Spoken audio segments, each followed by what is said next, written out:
Alabama at Ole Miss. Ole Miss at 11.5-point home underdog, coming off of a much needed bye. We talked about their stretch of games and how they needed some rest. Over under 65. This is a 3:30 CBS game.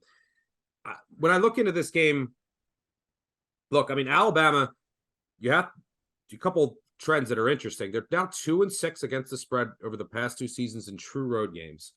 All as double-digit favorites. All 6 losses were decided by 3 points or fewer. So they either lost outright or barely won.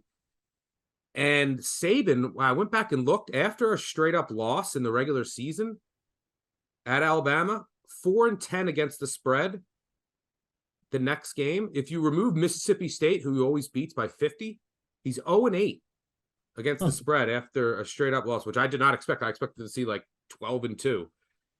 The 3 previous meetings between Saban and Kiffin, Saban won last year 42-21 as a 15-point favorite. Same exact scenario as this year. Ole Miss was coming off a bye. Alabama was not. Alabama was up 28-0 at the half. In 2020, Alabama won 63-48, but didn't cover. And then back in 2009, when Kiffin was head coach of Tennessee, Alabama won 12-10 at home. What an ugly game. Kiffin is also only 6-10 against the spread with 9 or more days of preparation, which surprised me. I thought he would be better in that aspect. And it is worth noting that Kiffin is the most profitable first half coach over the past 25 years and the least profitable second half coach. So when I look at this game, Bama definitely has issues at receiver, corner. Their run defense hasn't been as great. Their offensive line has been a little And I don't know if Bryce Young is fully healthy, right? He hasn't been practicing until recently, and he's been on a pitch count. And last week, his balls just didn't look clean. Like, he wasn't throwing tight spirals. He threw a couple ducks. And, Saban has mentioned, and he never mentions injury. So I just don't know if he's fully healthy. But I'm also just not sure that Bama can't just line up here and run it right down Ole Miss's throat.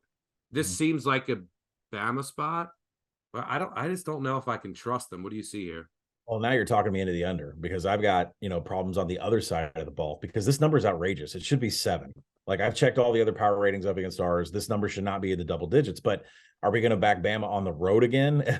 I mean, it's just not been a good wager. I don't think it's ever cashed. You think of Arkansas, you think of Tennessee, you think of you think of Texas, right?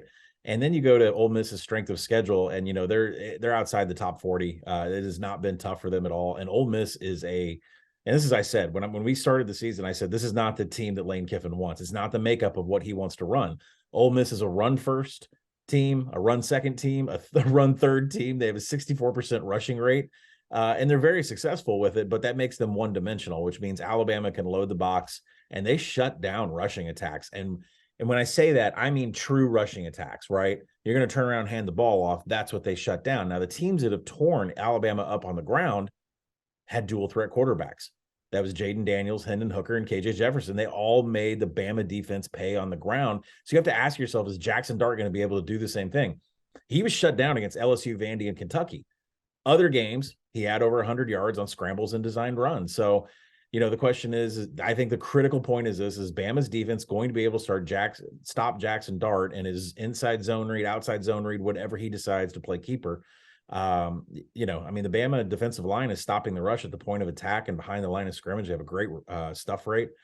So I think, with us having problems with the offenses, I'm now kind of turned on to the under in this game. Yeah, I actually was looking at the under 265 is kind of key. Yeah. So if you can get above that, I think under is potentially the look. Like, I don't want to lay 11.5 with Alabama, even though it feels like an Alabama spot. And I don't think that Ole Miss is capable of, like, they don't have a great downfield vertical passing attack.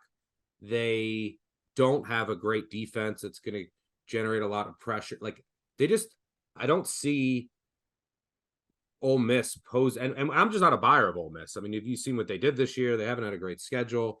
So I'm not rushing to back Ole Miss here. So yeah, maybe under is the look. It is a very odd game, because I just can't get a handle of on this Alabama team, and I do think Ole Miss is kind of fraudulent. I think you're paying a premium here for Alabama off of a loss, and it looks like that's always been the case, which is why they're 4-10 against the spread after a loss.